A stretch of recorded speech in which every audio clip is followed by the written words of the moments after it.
Tonight in the red chair, we've got a homegrown superstar, Paul Gross, on a return to stage and what it's like to go toe-to-toe with Miss Kim Cattrall. If you start bickering with me, Amanda, I swear I will throw you over the edge. Try it! Hell of a program tonight. We have an image of our first guest. For a lot of people, you think of him as a Mountie or a First World War hero or a Shakespearean thespian. He's doing a role now that turns all that on its head. It's an interesting time for him, and he's a bona fide superstar in this country. Paul Gross is how we kick off the Thanksgiving show. Here's his bio. Here's the thing about your boy, Paul Gross. You've seen him on TV. Yes, you do. You've seen him in movies. No argument there. And at the heart of it, he's a storyteller. And then for him, growing as an artist has been taking on the bigger questions. Action! He wrote and directed Passchendaele, a moving saga about one of this country's bravest battles and the struggle to balance political idealism with the human cost. Look at the men who stand amongst you and explain to Sergeant Dunn why they are not doing their part for their king. It's a fight that's grabbed him. Maybe it's because his dad and granddad were both soldiers, and it helped lead to his next film, a work in progress about another moment in our common history, the war in Afghanistan. In the meantime, Paul has returned to where it all started for him, the stage. He's starring with Kim Cattrall in the Noel Coward classic Private Lives, two Canadian superstars trading one-liners. I have never in my life felt a greater urge to be nasty. You've had some urges in your time, haven't you? If you start bickering with me, Amanda, I swear I will throw you over the edge. It's another balancing act, only this time, love is a battlefield, and it's marriage that gets torn apart. This is the end! Do you understand the end? Please welcome Paul Gross. Hey, bud. Hi, very good to see you again. Welcome back. Good to be here. No Coward, that's nice to be in something like that, right? I know, it's crazy. But you're also playing a part that didn't Noel originally play that part? He did, so I don't know how the hell I'm ended up doing it. He was very, very smart and cultured and suave and had perfect poise. Was enormously talented in a variety of disciplines and was English. Right. I'm none of those things. I would argue you have a few of those things, most The definitely. English part of Yes. No, poise. You have poise, right? Do I? I think you do. Good. Yeah. Oh, is that the same thing with posture?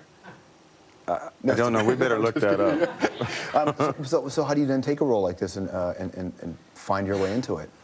I thought it was going to be rather difficult, but I found it oddly easy to get into where I figure what Noel Coward was actually writing about, which is the turbulent, roiling, crazy nature of certain kinds of relationships, of sexual attraction, and as soon as you're together, it's warfare, and then you have to be apart, and if you get in each other's orbit, you're stuck together again, and then you have to kill each other, and I think he was a very acute observer of that, and the director, Richard Eyre, who's a Knight of the Realm, by the way, which means he's basically, related to Lancelot, which is very cool, Sir Richard. He wanted to push the play out a little bit, and without, getting rid of the period, which is the 1930, but to push it out a bit more in contemporary terms of what you're allowed to do in the theater today. Yeah. So we're probably a lot more hysterical. Than it would have been in Coward's time. But I think Coward's one of those writers that is, and there are many of them, maybe actually better than he knew he was. And that he's kind of being rediscovered because there's so much going on underneath it. And I make it all sound like it's a great big brain piece. It's not. It is just absolutely jaw-droppingly funny. It's really funny. Isn't it crazy?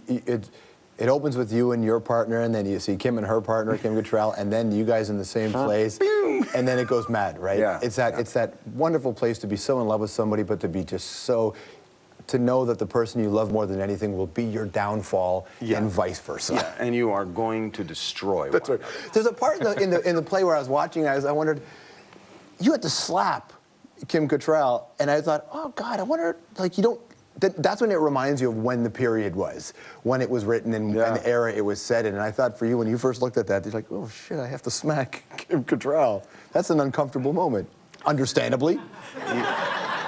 It was. It didn't seem that way by your reaction. Here's the thing that you need to know. I don't actually hit Kim. It really comes out. No, I'm very, it's a fake slap. Looks good. On the other hand, seconds later, Kim does lay me out. And it's not fake what And she it's not fake. And Kim has a phenomenally solid right hook. The very heavy punch. She could have been a prize fighter. You haven't, did you, like, from what I understand, you didn't know Kim Cattrall before this? No, I never met her. And all I know about the right hook is that the first time I met her was I went to have coffee with her at her apartment in New York because I was there and she wanted to talk about the play. But this all came up kind of quite quickly and out of the blue. And I said, okay, I'll meet you for coffee. So I got in there and we were sitting down and I hadn't read the play. And because she said, how do you like it? I said, I don't know, I haven't read it. And that's when I discovered the right hook. Solid, yeah. For real? You didn't even think of bullshitting her to say that, yeah, I read it, it was good, I'm just... I figured I'd be caught out. Yeah, what do you think about such and such a part? Oh, yeah, that's really good. And then, but both yours and Kim's grandparents both fought in World War I. Did you guys talk about that? We did, yeah, when we first met, yeah. Her father was actually, her grandfather actually at Pastel. Mine was in the area, not in the actual battle. So that was really neat. Finding common ground. And we have people that we've known, because we've never met each other, as I said, but, you know, I've kind of known of her career, and she's sort of known of mine, and so we have all sorts of people that we kind of connect through to, but that was the most interesting one, it's our grandparents. And you stay in this, you're in this neat window where you're telling these military stories. You have another film about Afghanistan coming out that you're doing? Mm-hmm. The next movie I'm going to do is called Hyena Road, and it's set in Afghanistan, yeah. It's quite a bit different from Noel Coward. It's very little poise. What is it? Afghanistan. Is it a heavy drama? Yeah, it's going to be a story about a Canadian sniper, a Canadian intelligence officer, and an old Mujahideen fighter who comes out of obscurity, returns to the field. And it's based on stories that I accumulated from being over there. I've been over a couple of times, and the last time was in February. I took camera guys with me, and we shot a lot out on foot patrol and mounted patrols and choppers and way outside the wire. And the footage is just fantastic. What kind of security detail did you have, and was that? I was with the CF, so. Yeah. When you were way outside the wire to shoot this up, like, is that wise? Well, we would be out on patrol, so as secure as the patrol would be, we were. Yeah. I mean, there's a certain amount of risk. It wasn't the high season of fighting. It is crazy. They do have a fighting season, and then I don't know, clean your guns and get ready season. Right. Just imagine the stress on those kids, right, in that off season. Yeah, it's a long haul. You know, their tours are long, and it's strange. As soon as you're outside any defensible position, you are very aware that you're a 360-degree target. It's a very odd place. I mean, without getting into the political nature of it and whether it's good or bad, I think that the country can be unbelievably proud of the way with which we're represented by our soldiers. They are absolutely spectacular guys. And girls. It's a tough one, right? Because as the war goes on and on and on, public opinion varies about our role, and then people seem to forget when the war started how they felt. Yeah, and you know, I think it's just, I hate to say this as a blanket statement, but I will. I think it's been very badly covered by the press here. A lot of stuff gets big headlines, but it's not actually the story of what's going on underneath it, you know. And I think the progress has been made. That doesn't necessarily mean that the mission, again, to say the mission was right or wrong, but to me it's kind of moot. We got there, we were in there, then what? Yeah, I think the challenge for a lot of people in the press was that the reason for the mission changed so much from the government's position that no one really knew what the hell they were going for. Well, I think it's the problem with governments and the whole idea that we have to sell things, you know. So in a sense, the war was marketed as a notion that we were going to be peacekeeping and putting kids through school and letting guys fly kites. But that's not why we went there, and it's not why you send troops into combat. It's not about education or kite flying. And I think that's the actual reality of it was known. But it gets, and I think the problem is once you sort of sell it as that, that's what you're judged against. And so you're in an interesting you should just be position. more honest, and then it's easier to judge it. An interesting position. Is that one of the reasons why you want to tell these stories? Because you can go out there and you're in a position to get that stuff made? I guess so. I'm not really politically minded in that regard. No, like, I'm not making a movie about a political side. subject. But the human side of it fascinates me. And this is arguably one of the most extraordinary things our country's been engaged in a long, long time. We've been 10 years in combat. We've spent a lot of our precious capital and money and lost a lot of lives over there.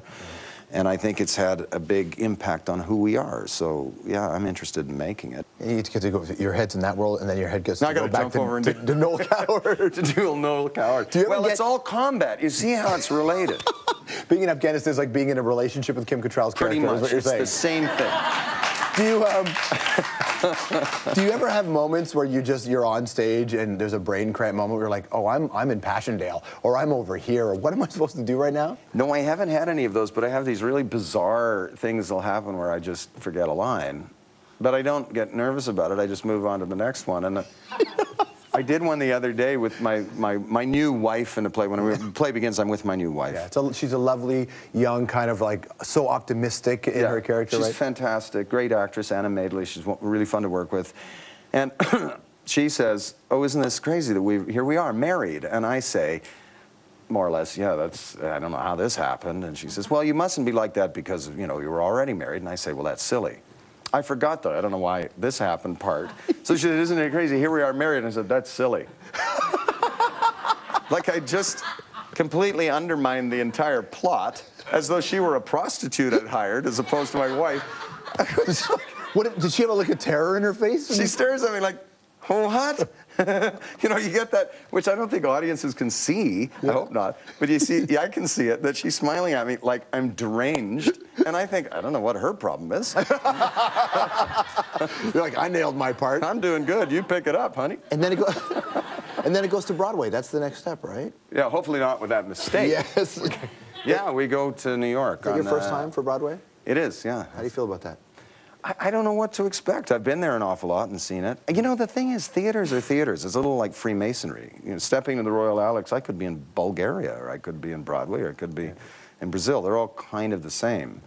But I think it's just going to be fun to go to work in that district with all of the plays going on and the lights and everything. It's a new sense. You've done this for a long time, so the idea of having a new thing to discover must be pretty exciting. Yeah, I'm looking forward to it. Well, stick around. We're going to find a little bit more with Paul, but also about the Foxtrot. Anthropology with Paul Gross when we come back.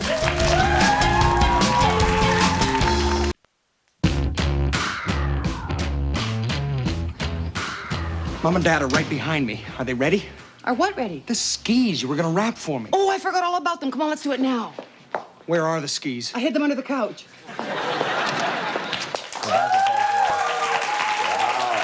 1983, A Christmas Hanging In. Oh my God.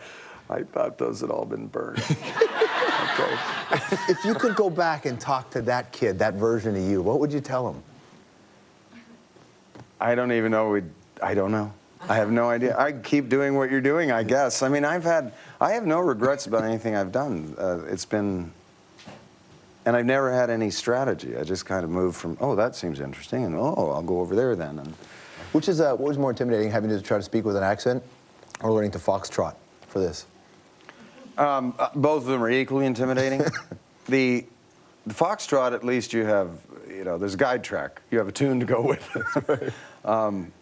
The accent's an interesting thing because I haven't done one for a long time, and I sort of knew, they call it received pronunciation, the proper English, and I thought I went to London about a week early because we rehearsed in London, and I thought, oh, well, I'll just wander around and pick up the accent. But I was living at a hotel down near Trafalgar Square, and I go out on the weekend, and there are no English people left in London. No. It's all like Spaniards and Poles, and I couldn't find a single English person. So who did you model your accent after? Did you pick somebody in particular? I modeled it after the Knight of the Realm. You did, the director? Yeah, Sir Richard Eyre. Sir, it had to be right, I thought, so I'll go with him. It's called Private Life, so what's the thing you're the most private about? I don't know, I guess I'm kind of private about my family a little bit. I don't drag them into a lot of stuff. What are the first Thanksgivings like when you're not with your kids, when the family starts to separate? Yeah, it's kind of weird. It's just happened to us because our kids are both gone now and this year, and it's just weird. It's like our house is horribly empty. Yeah, because it's funny, at one point you think, oh, when the kids go and have their own lives, we'll have our life back, but then there's this real vacuum that's created, isn't it? Yeah, I think so. But we're both very busy, and then we'll be down in New York. Martha will come down too, and we'll be there for this show. And so far, we've been too active to really notice it. But. Yeah. It's good to see you, man. Yeah, it's great to see you. Thanks for coming in. I really appreciate it. Thanks a lot. Paul Gross. The play is called Private Lives. It runs in Toronto until the 30th of October. Go watch him in Kim Cattrall.